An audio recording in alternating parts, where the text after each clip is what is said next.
Assalamu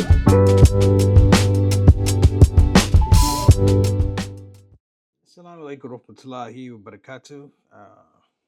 Ramadan Mubarak. Uh, my name's Preacher Moss, a comedian extraordinaire, and I have the pleasure of just doing a very brief reflection on Jews 13. You know, um, in current society, it's really interesting that there's a premium on people who actually can admit wrong and also people who can forgive. The current climate is that to do either one is to advance or somehow evidence weakness when it's really one of the strongest things that you could ever do. The story of Prophet Yusuf is amazing. That he's wrong, but in the worst, he's wrong in the worst way by his brothers who are jealous of his relationship with his father, and they sell him into slavery, which is probably the most abhorrent thing that can happen. And yet, and still, in a very lonely place, in a very desperate situation, he finds grace through prayer, through remembrance of Allah subhanahu wa ta'ala, and grounding himself in a particular type of peace that allows him to go through all of these situations, these trials and tribulations. And I thought the interesting thing, which is really a heavy theme uh, in this particular surah, was this surah, Surah Arad, Surah Ibrahim, is just the fact that the personage of this prophet is that he still has love for his brothers that's connected to his father, but it's connected, of course, to seeking the favor of the Most High, Allah subhanahu wa ta'ala. And I think, and then a reflection as an entertainer is interesting because, in Hollywood, there's a premium on being able to accept rejection.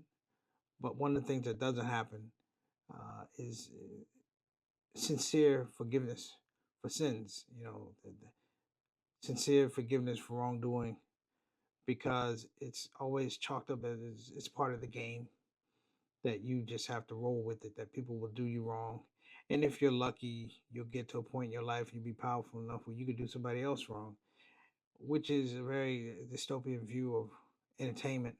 That's probably another another Jew someplace. But I think the idea of being able to hold on to gratitude, understanding where your blessings come from, understanding where your opportunities come from, understanding where your mercy comes from, and being able to pattern that uh, in the space.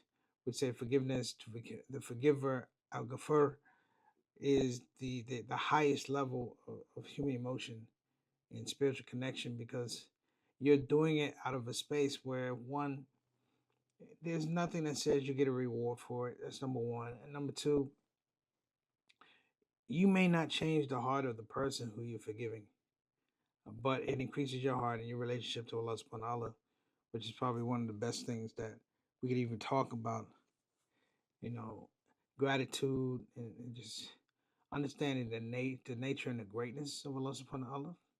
Uh, we talk about in nature, but we also talk about in human nature, animal nature, science nature. All of these things are tied into the fact that we serve. So one of the beautiful things about Prophet Yusuf's story is that he understands he's a servant all the way through, that he serves as a reminder to his brothers for better behavior.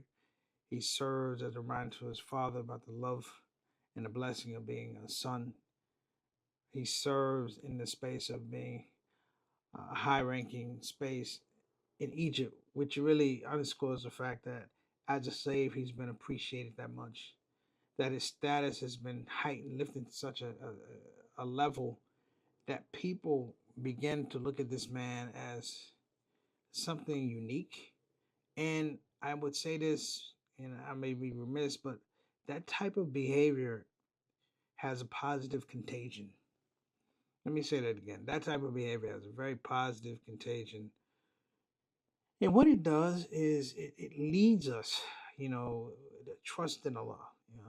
Tawakkul, trust in Allah. That space that you don't have to think about. Does Allah love me? Is Allah looking out for my best interest? And in that space, it's interesting that you meet beautiful people.